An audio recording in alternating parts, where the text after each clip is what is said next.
Quenta Silmarillion, The History of the Silmarils, Chapter 1, of the Beginning of Days. It is told among the wise that the first word began before Arda was full-shaped, and ere yet there was anything that grew or walked upon earth, and for long Melkor had the upper hand. But in the midst of the war, a spirit of great strength and hardihood came to the aid of the Valar, hearing in the far heaven that there was battle in the little kingdom, and Arda was filled with the sound of his laughter. So came Tulkas the Strong, whose anger passes like a mighty wind, scattering cloud and darkness before it, and Melkor fled before his wrath and his laughter, and forsook Arda, and there was peace for a long age. And Tulkas remained, and became one of the Valar of the kingdom of Arda, but Melkor brooded in the outer darkness, and his hate was given to Tulkas forever after. In that time, the Valar brought order to the seas and the lands and the mountains, and Yavanna planted at last the seeds that she had long devised. And since, when the fires were subdued or buried beneath the primeval hills, there was need of light, Aule, at the prayer of Yavanna, wrought 2 mighty lamps for the lighting of the middle earth, which she had built amid the encircling seas. Then Varda filled the lamps, and Manwë hallowed them, and the Valar set them upon high pillars, more lofty far than are any mountains of the later days. One lamp they raised near to the north of Middle-earth, and it was named Iluin, and the other was raised in the south, and it was named Ormel, and the light of the lamps of the Valar flowed out over the earth, so that all was lit as it were in a changeless day. Then the seeds that Yavanna had sown began swiftly to sprout into burgeon, and there arose a multitude of growing things great and small, mosses and grasses and great ferns, and trees whose tops were crowned with cloud as they were living mountains, but whose feet were wrapped in the green twilight. And beasts came forth and dwelt in the grassy plains, or in the rivers and the lakes, or walked in the shadows of the woods. As yet no flower had bloomed nor any bird had sung, for these things waited still their time in the bosom of Yavanna, but wealth there was of her imagining, and nowhere more rich than in the midmost parts of the earth, where the light of both the lamps met and blended. And thereupon the Isle of Almaren in the great lake was the first dwelling of the Valar when all things were young, and new made green was yet a marvel in the eyes of the makers, and they were long content. Now it came to pass that while the Valar rested from their labors and watched the growth and unfolding of the things that they had devised and begun, Manwë ordained a great feast, and the Valar and all their hosts came at his bidding. But Aule and Tulkas were weary, for the craft of Aule and the strength of Tulkas had been at the service of all without ceasing in the days of their labor. And Melkor knew of all that was done, for even then he had secret friends and spies among the mire whom he had converted to his cause, and far off in the darkness he was filled with hatred, being jealous of the work of his peers whom he desired to make subject to himself. Therefore he gathered to himself spirits out of the halls of Ea that he had perverted to his service, and he deemed himself strong. And seeing now his time, he drew near again to Arda, and looked down upon it, and the beauty of the earth in its spring filled him the more with hate. Now therefore the Valar were gathered upon Almaren, fearing no evil, and because of the light of Iluin they did not perceive the shadow in the north that was cast from afar by Melkor, for he was grown dark as the night of the void. And it is sung that in that feast of the spring of Arda, Tulkas espoused Nessa, the sister of Orome, and she danced before the Valar upon the green grass of Almaren. Then Tulkas slept, being weary and content, and Melkor deemed that his hour had come. And he passed therefore over the walls of the night with his host, and came to Middle-earth far in the north, and the Valar were not aware of him. Now Melkor began the delving and building of a vast fortress, deep under earth, beneath dark mountains, where the beams of Iluin were cold and dim. That stronghold was named Utumno, and though the Valar knew not of it as yet, nonetheless the evil of Melkor and the blight of his hatred flowed out thence, and the spring of Arda was marred. Green things fell sick and rotted, and rivers were choked with weeds and slime, and fens were made, rank and poisonous, the breeding place of flies, and forests grew dark and perilous, the haunts of fear, and beasts became monsters of horn and ivory and dyed the earth with blood. Then the Valar knew indeed that Melkor was at work again, and they sought for his hiding place. But Melkor, trusting in the strength of Autumno and the might of his servants, came forth suddenly to war and struck the first blow. Ere the Valar were prepared, and he assailed the lights of Iluin and Ormel, and cast down their pillars and broke their lamps. In the overthrow of the mighty pillars, lands were broken, and seas arose in tumult, and when the lamps were spilled, destroying flame was poured out over the earth. And the shape of Arda and the symmetry of its waters and its lands was marred in that time, so that the first designs of the Valar were never after restored. In the confusion and the darkness Melkor escaped, though fear fell upon him, for above the roaring of the seas he heard the voice of Manwe as a mighty wind, and the earth trembled beneath the feet of Tulkas. But he came to Autumno ere Tulkas could overtake him, and there he lay hid. And the Valar could not at that time overcome him, for the greater part of their strength was needed to restrain the tumults of the earth, and to save from ruin all that could be saved of their labor, and afterwards they feared to rend the earth again, until they knew where the children of Ilúvatar were dwelling, who were yet to come in a time that was hidden from the Valar. Thus ended the spring of Arda. The dwelling of the Valar upon Almaren was utterly destroyed, and they had no abiding place upon the face of the earth. Therefore they departed for Middle-earth and went to the land of Aman, the westernmost of all lands upon the borders of the world, for its west shores looked upon the outer sea, that is called by the elves Achaea, encircling the kingdom of Arda. How wide is that sea none know, but the Valar, and beyond it are the walls of the night. But the east shores of Aman were the uttermost end of Beligare, the great sea of the west, and since Melkor was returned to Middle-earth, and they could not yet overcome him, the Valar fortified their dwelling, and upon the shores of the sea they raised the Pelori, the mountains of Aman, highest upon earth. And above all the mountains of the Pelori was that height, upon whose summit Manwe set his throne. Taniquidil, the elves named that holy mountain, and Oyolase, everlasting whiteness, and Elarina, crowned with stars, and many names beside. But the Sindar spoke of it in their later tongue as Amon Uilos. From their halls upon Taniquidil, Manwe and Varda could look out across the earth even into the furthest east. Behind the walls of the Pelori, the Valar established their domain in that region, which is called Valinor, and there were their houses, their gardens, and their towers. In that guarded land, the Valar gathered great store of light, and all the fairest things that were saved from the ruin, and many others yet fair they made anew, and Valinor became more beautiful even than Middle-earth in the spring of Arda, and it was blessed, for the deathless dwelt there, and they're not faded nor withered, neither was there any stain upon flower or leaf in that land, nor any corruption or sickness in anything that lived, for the very stones and waters were hallowed. And when Valinor was full wrought and the mansions of the Valar were established, in the midst of the plain beyond the mountains they built their city, Valmar of many bells. Before its western gate there was a green mound, a Zeluhar, that is named also Koyolare, and Yavanna hallowed it, and she sat there long upon the green grass and sang a song of power, in which was set all her thought of things that grow in the earth.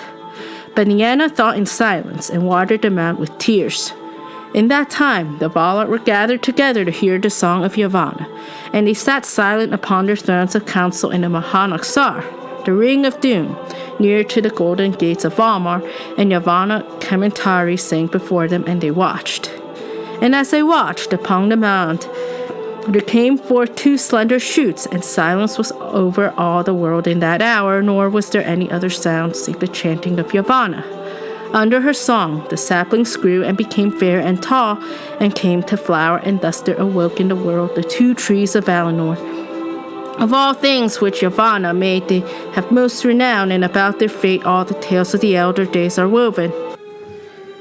The one had leaves of dark green that beneath were as shining silver, and from each of his countless flowers a dew of silver light was ever falling, and the earth beneath was dappled with the shadows of his fluttering leaves. The other bore leaves of a young green like the new opened beech, their edges were of glittering gold.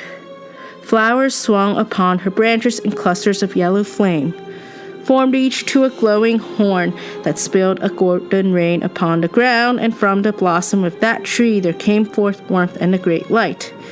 Telperion, the one was called in Valinor, and Silpion, and Ninqualote, and many other names, but Laurelin the other was, and Malinalda, and Kulurien, and many names in song beside. In 7 hours the glory of each tree waxed full and waned again to naught, and each awoke once more to life an hour before the other ceased to shine.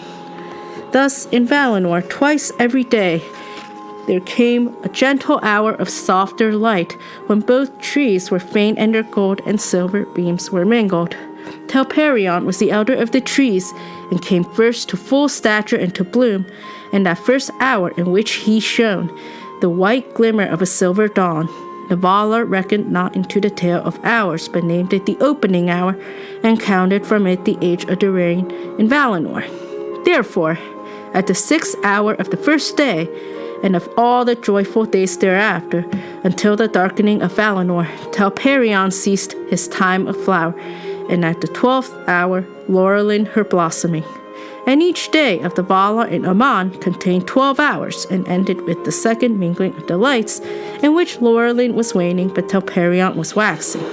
But the light that was spilled from the trees endured long, ere it was taken up into the airs or sank down into the earth, and the dews of Telperion and the rain that fell from Laurelin Varda hoarded in great vats like shining lakes, that were to all the land of the Valar, as well as of water and of light. Thus began the days of the bliss of the Valinor, and thus began also the count of time. But as the ages drew on to the hour appointed by Ilúvatar for the coming of the firstborn, Middle-earth lay in a twilight beneath the stars that Varda had wrought in the ages forgotten of her labors in Ea.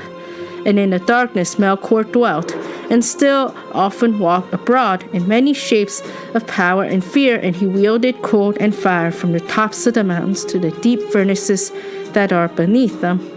And whatsoever was cruel or violent or deadly in those days is laid to his charge. From the beauty and bliss of Valinor, the Valar came seldom over the mountains to Middle-earth, but gave to the land beyond the Pelori their care and their love. And in the midst of the blessed realm were the mansions of Outlay, and there he labored long. For in the making of all things in that land he had the chief part, and he wrought there many beautiful and shapely works both openly and in secret. Of him comes the lore and knowledge of the earth and of all things that it contains, whether the lore of those that make not, but seek only for the understanding of what is, or the lore of all craftsmen, the weaver, the shaper of wood, and the worker in metals, and the tiller and husbandman also, though these last and all that deal with things that grow and bear fruit must look also to the spouse of Aule, Yavanna Kementari. Aule it is who is named the friend of the Noldor, for of him they learned much in after days, and they were the most skilled of the elves, and in their own fashion, according to the gifts which Ilúvatar gave to them, they added much to his teaching, delighting in tongues and in scripts, and in the figures of broidery, of drawing, and of carving. The Noldor also it was who first achieved the making of gems, and the fairest of all gems were the Silmarils, and they are lost. But Manwe Sulimo, highest and holiest of the Valar, sat upon the borders of Aman, forsaking not in his thought the outer lands.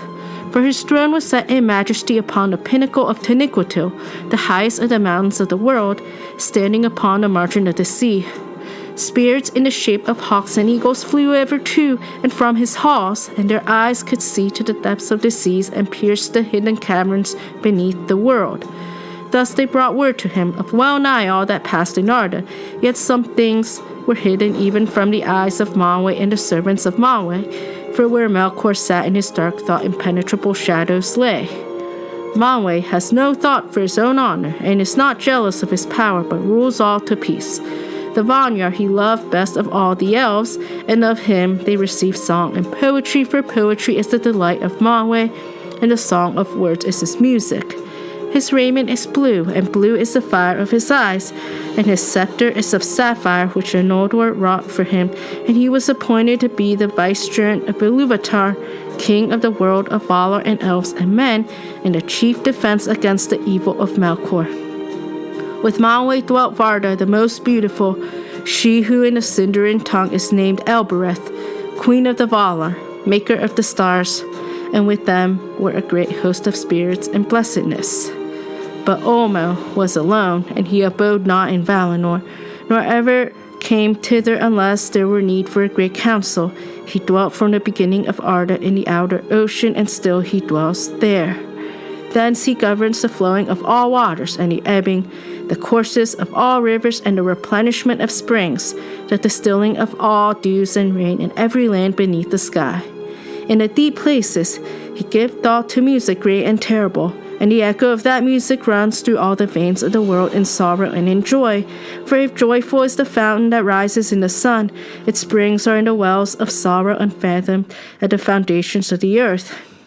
The Teleri learned much of Olmo, and for this reason their music has both sadness and enchantment. Salmar came with him to Arda, he who made the horns of Olmo, that none may ever forget who once has heard them, and Asa and Uinen also, to whom he gave the government of the waves and the movement of the inner seas, and many other spirits beside. And thus it was by the power of Olmo that even under the darkness of Melkor life coursed, still through many secret loads, and the earth did not die, and to all who were lost in that darkness or wandered far from the light of the Valar, the ear of Olmo was ever open, nor has he ever forsaken Middle-earth, and whatsoever may since have befallen of ruin or of change, he has not ceased to take thought for it, and went on till the end of days. And in that time of dark Yavanna also was unwilling utterly to forsake the outer lands, for all things that grow are dear to her, and she mourned for the works that she had begun in Middle-earth, but Melkor had marred. Therefore, leaving the house of Aule and the flowering meads of Valinor, she would come at times and heal the hurts of Melkor, and returning, she would ever urge the Valar to that war with his evil dominion that they must surely wage ere the coming of the firstborn. And Orome, tamer of beasts, would ride too at whiles in the darkness of the unlit forests. As a mighty hunter, he came with spear and bow, pursuing to the death the monsters and fell creatures of the kingdom of Melkor, and his white horse Nahar shone like silver in the shadows. Then the sleeping earth trembled at the beat of his golden hooves, and in the twilight of the world Orome would sound the Valaroma, his great horn, upon the plains of Arda, whereat the mountains echoed, and the shadows of evil fled away, and Melkor himself quailed in autumno, foreboding the wrath to come. But even as Orome passed, the servants of Melkor would gather again, and the lands were filled with shadows and deceit. Now all is said concerning the manner of the earth and its rulers in the beginning of days, and ere the world became such as the children of Ilúvatar have known it. For elves and men are the children of Ilúvatar, and since they understood not fully that theme by which the children entered into the music, none of the Ainur dared to add anything to their fashion. For which reason the Valar are treated kindreds rather than elders, and their chieftains than their masters, and if ever in their dealings with elves and men the Ainur have endeavored to force them when they would not be guided, seldom has this turned to good, howsoever good the intent. The dealings of the Ainur have indeed been mostly with the elves, for Ilúvatar made them more like in nature to the Ainur, though less in might and stature, whereas to men he gave strange gifts. For it is said that after the departure of the Valar there was silence, and for an age Ilúvatar sat alone in thought. Then he spoke and said, Behold, I love the earth, which shall be a mansion for the Quendi and the Atani. But the Quendi shall be the fairest of all earthly creatures, and they shall have and shall conceive and bring forth more beauty than all my children, and they shall have the greater bliss in this world. But to the Atani I will give a new gift. Therefore he willed that the hearts of men should seek beyond the world, and should find no rest therein, but they should have a virtue to shape their life amid the powers and chances of the world. beyond the music of the Ainur, which is as fate to all things else, and of their operation everything should be, in form and deed, completed, and the world fulfilled unto the last and smallest. But Ilúvatar knew that men, being set amid the turmoils of the powers of the world, would stray often and would not use their gifts in harmony. And he said, "These two in their time shall find that all that they do redounds at the end only to the glory of my work." Yet the elves believe that men are often a grief to Manwe, who knows most of the mind of Ilúvatar. For it seems to the elves that men resemble Melkor most of all the Ainur, although he has ever feared and hated them, even those that served him. It is one with this gift of freedom that the children of men dwell only a short space in the world alive, and are not bound to it, and depart soon, whither the elves know not. Whereas the elves remain until the end of days, and their love of the earth and all the world is more single and more poignant therefore, and as the years lengthen ever more sorrowful. For the elves die not till the world dies, unless they are slain or waste in grief, and to both these seeming deaths they are subject. Neither does age subdue their strength, unless one grow weary of 10,000 centuries, and dying there gather to the halls of Mandos and Valinor, whence they may in time return. But the sons of men die indeed, and leave the world, wherefore they are called the guests or the strangers. Death is their fate, the gift of Ilúvatar, which as time wears, even the powers shall envy. But Melkor has cast his shadow upon it, and confounded it with darkness, and brought forth evil out of good, and fear out of hope.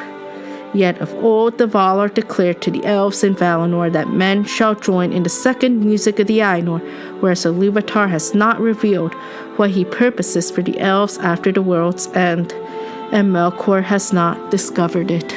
And elves and men in the chief defense against the evil of Melkor. With Manwe dwelt Varda, the